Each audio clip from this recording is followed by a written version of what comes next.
एकदम मिठो आनन्द कस्तो लागिरहेछ? यति माथि यति स्वर्गको ठाउँमा आएर फर्केको जस्तो महसुस भइरहेछ। यो भन्दा अन्त कतै ठाउँ नै छैन जस्तो लागिरहेको छ।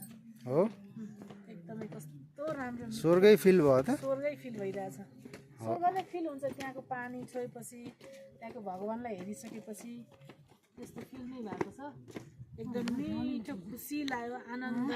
यहाँको हावापानीलाई महसुस गर्दा, यहाँको यो एकदम यो दृश्यहरूलाई निहालेर हेर्दा, दृश्य हेर्दा देख्दा यस्तो आनन्द खुसी लागिरहेछ नि, त्यो बेग्लै किसिमको खुसी छ क्या।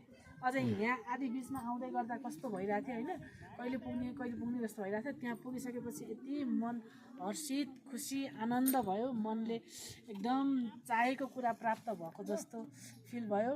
मनको सन्तुष्टि पुरा भएको जस्तो भयो। मनको भगवान खुसी भएको जस्तो भयो।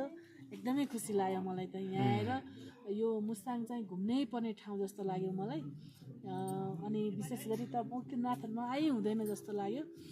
अनि यहाँको यो मनोरम खालको यो दृश्य देख्दाखेरि यति दिमागको सन्तुष्टि पनि हुन्छ, मनको सन्तुष्टि पनि हुन्छ। यहाँ त एकदम बेग्लै किसिमको यहाँको आफै यो दृश्यले नै ग्रह दशाहरू शान्ति भएको मलाई महसुस भएको छ।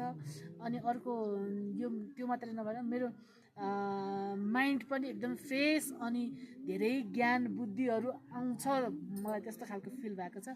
एकदमै वृद्धि भएर जाने, एउटा ज्ञानको सिर्जना भएर जाने ठाउँ जस्तो लाग्यो मलाई। एकदमै खुसी छु, एकदमै खुसी छु। म यहाँ आएर मलाई एकदमै खुसी लागेको छ। ओके ल, धन्यवाद हजुर।